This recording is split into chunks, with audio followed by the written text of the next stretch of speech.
Rabbit-Proof Fence, Chapter 2, Leaving Jigalong. In July 1931, the rainy season was a good one. For the Madu people in the Western Desert, this was the time for taking long walks in the bush, hunting for bush food and cooking it over fires at night. Molly and her two cousins enjoyed living in the bush. They picked yellow flowers from the trees and put them in buckets of water to make a sweet drink. They ate gadi-gadi, a kind of kangaroo, and damper, a flat bread cooked in the hot ashes of the fire. The weather was beautiful, warm but not too hot, with a deep blue sky behind the shiny grey-green leaves of the trees. When the rains were over, the heat of the sun would burn the land brown and dry. But for now everything was bright and new and green. It was a good time. Early one morning everybody was having a breakfast of damper and tea when the dogs began to bark. "Shut up!" shouted Maud, throwing a stick at one of them. The dogs went quiet, but soon began to bark again. All eyes turned to look through the trees, and there, on a low hill behind them, stood a tall white man looking down at them. He wore a uniform with a wide brown hat. "Who's that?" said Granny Frinder, the girls' grandmother. "It's that policeman from Marble Bar," said Maud, staring at him. "Riggs, Constable Riggs." The policeman began to walk down the hill towards them. He was holding a piece of paper in his hand. Maud stood up, suddenly afraid. She knew what was going to happen. The last time she was at Jigalong Depot, Mr. Hungerford, the superintendent, had warned her that the police were looking for the half-caste girls. "I've come to take Molly, Gracie, and Daisy, the half-caste girls," Riggs called out. He held the piece of paper higher in his hand to show them. "They have to go to school at the Moore River Native Settlement. The law says so." The oldest man in the family, the grandfather, nodded to show that he understood what Riggs was saying. Maud held Molly close to her and began to cry. "Come on, you girls," Riggs ordered. "Don't worry about taking anything. We'll pick up what you need at Jigalong." The three girls stood up, scared and miserable. They followed Riggs back up the hill, through the trees, to his car. Behind them they could hear the family crying, calling out the Madu words of pain and grief. When they reached the car, Riggs got in. The girls stood silently, too frightened to speak. "Come on," Riggs said. "Get in the back. Hurry up. I want to get started. We've got a long way to go."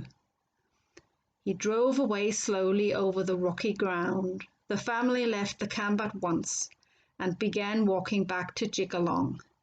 They went quickly, but Riggs was already driving away when they came near the depot. Mr. Hungerford came out to talk to them. "Why they take our girls away?" Maud shouted. "Why? Why? Why?" She was angry and crying at the same time. "It's the law, Maud, you know that," said Mr. Hungerford. "It's to give the girls a better chance, send them to school so they can make a good life for themselves." Alf Fields, Gracie's white father, was standing silently near the side of the depot building. Gracie's mother Lily saw him and ran over to him. She screamed at him in two languages and beat his chest with her small hands. "Why didn't you stop them?" she cried. "I couldn't," said Alf Fields. "The policeman was just doing his job, doing what the law tells him to do. If I try to stop him, they'll put me in prison." Lily wasn't listening. "You're a white man too," she cried. "They'll listen to you. Go and talk to them." "I'm sorry," he said sadly. "There is nothing I can do. I can't stop the government taking our daughter away from us." Lily turned away. Then she fell to the ground and began to shout and cry. Water, water, water! Old Granny Frinda and the other women joined in. Aye, aye, they've taken our little ones away. Aye, aye, aye. Long after the car had disappeared, the cries of the Madu women rang out over the desert, calling for their daughters and their granddaughters to come back to them. The journey took several days. First, they went north, a long day driving on dirt roads full of holes. Once or twice Constable Riggs shouted over the noise of the car engine, "You girls all right back there?" But those were the only words he spoke. He didn't tell them where they were going or what would happen next. By the end of the day, the girls were too tired to cry, and they spoke only in whispers to each other, sitting close together on the back seat. Sometimes they slept, then woke again to stare out of the car windows, full of fear for the future. When they arrived back at Marble Bar, it was late and the sky was black with rain clouds.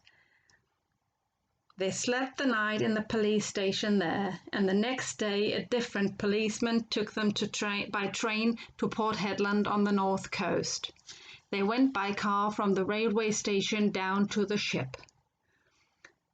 Children who have lived all their lives in the Western Desert have never seen the sea. Gracie and Daisy stared out of the car window at the ship. "We going on that?" whispered Gracie. The policeman laughed at their scared faces.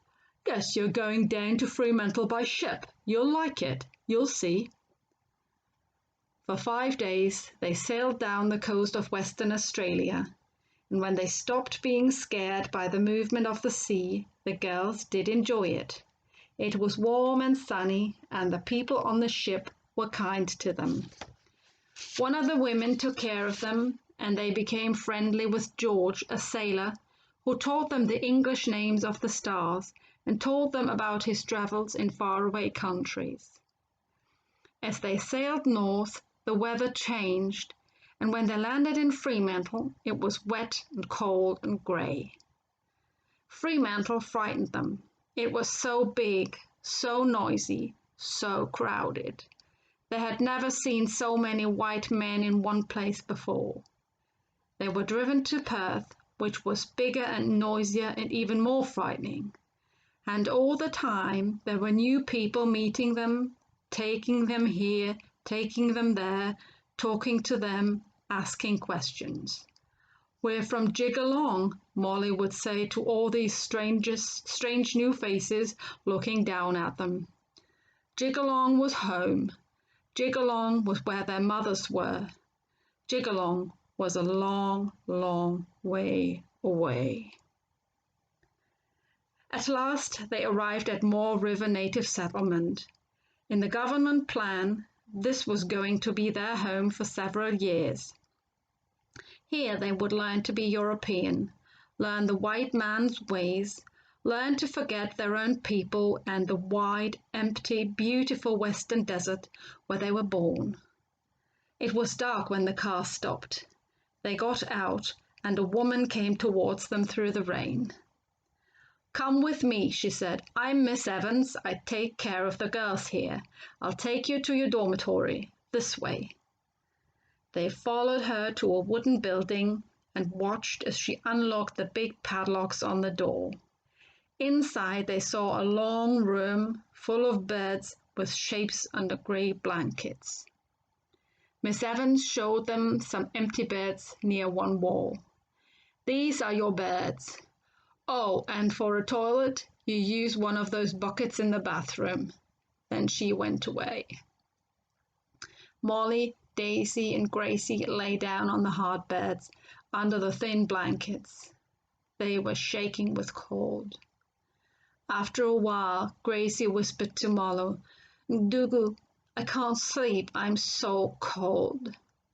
She and Daisy were younger than Molly, so they called her Dugu, the older sister, because that was the usual model way to speak of an older sister cousin. "Bring your blanket and sleep in my bed," Molly whispered. Then Daisy sat up and whispered, "I'm cold too, Goo." "You can sleep on my other side," Molly said. "Come on." For the rest of the night the three of them lay close in the same bed, keeping warm. They were tired and slept deeply. To Constable Riggs, Marble Bar Station. The three girls from Jigalong have arrived safely at Moore River. They seem very scared and need watching to stop them running away. We have seen this in other children when they first arrive, but have always found that they soon calm down and accept their new life here. Mr. A. O. Neville, Chief Protector of Aborigines, Perth, August 4th, 1931.